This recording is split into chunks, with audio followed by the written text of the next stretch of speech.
तो नहीं, there were more than 75 to 80 climbers who suffered frostbite. You know, that is very painful. But I was so happy and I was so lucky. My preparations were helping me out so well that when I was climbing, मुझे कुछ पता ही नहीं चला. कब मैं ऊपर पहुंच गया, कब मैं नीचे आ गया, and then suddenly I realized, oh okay, climb तो हो गया. But ये जो बीच का प्रोसेस है ना, on the summit of Everest मैंने around 27 minutes spend किए. On the summit of Lhotse I spent around 18 to 20 minutes. But when I came down, and you know this journey, जब मैं पीछे देख रहा था, तो I learned so many things. To be patient, to have confidence, to be motivated. Because in the mountains आपको कोई push नहीं कर रहा, आप खुद को push कर रहे हो. If you don't push yourself, you die. आपको एक वजह चाहिए. There were so many reasons कि मैं पीछे चला जाऊं. Wind आ रहा है, temperature is -50 to -40 degree Celsius, हाथ दुख रहे, पैर दुख रहे, आंखें नहीं खुल रही है. मेरा जो कोट था, उसका मैं वीडियो निकालने के लिए गया, मेरा GoPro अंदर रह गया और जिप पूरा बर्फ हो गया. So all there was ice, you know. उसमें to move your fingers and everything, it is very difficult task. But what I want to say is, life will be difficult. वो होने ही वाला है. But what you have to do is make it simple in your way. So that is my message to all the youngsters, that follow your passion and be confident. अब जो कर रहे हो उसमें one day you will excel, but you need to have patience. और जो आप करते जा रहे हो उसको करते रहो. And I would really want to thank Shri Chandrakant Bhai Gogri, Aarti Parivar, Navneet Parivar, Vikas Parivar. They supported me, and you know, because of them this was possible. There are 3 M's of mountaineering: mind, muscle and money. अगर ये 3 M में से एक भी M छूट जाता है तो you cannot climb. That is for sure.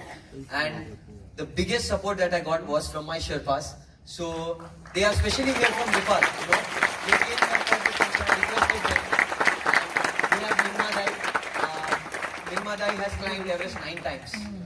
Then we have Nirma Dai.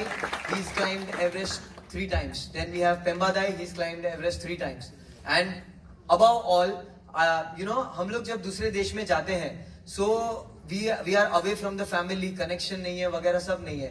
But I would like to introduce to a person who made me feel like home over there, and that is Sir Rishi Bhandari, the owner of Satori Adventures. So yeah, I will be calling them on stage. And Rishi sir he assured us that, you know, whatever facilities that we get, being a vegetarian, I got the best food. The cook was really nice, and I never felt, you know, मेरे को थेपला भी मिल रहा था, परोठा भी मिल रहा था, दाल भात. So I was really feeling relaxed and at home, because अगर आपके पेट में खाना नहीं है तो चढ़ना तो दूर की बात, you cannot even move one step, you know, वहीं पे चक्कर आके you will faint. Yes, so this was my journey, and I so wish that in the near future, you know, like many people, they follow their dreams. हर एक की life में एक Everest है. जरूरी नहीं है कि यही एवरेस्ट आप क्लाइंब करो. अपनी लाइफ का एवरेस्ट, जैसे कोई सीए है तो उसका Everest is to become the best accountant and help their clients. अगर कोई डॉक्टर बनना चाहता है तो उसका एम शुड बी कि he should save and treat his patient really well. So everybody has a Everest in your life. So follow it sincerely, do some discipline training, follow your good health, and yes, I wish that soon we see some more Kachis, maybe some female Kachi climbers, and बहुत सारे Indians are going for Everest, but now we want quality climbers. So train yourself really well, and if you need any help from me, I am definitely there. I would tell you my journey and any problem that you want to solve, and you will definitely climb Everest again. Thank you so much. So amazing. I think so. You know, like we Kachis are so calculative, okay? Sir ji, हम बहुत calculation के साथ चलते हैं हमारी जिंदगी में. हमारे पास अगर 100 रुपया है तो हम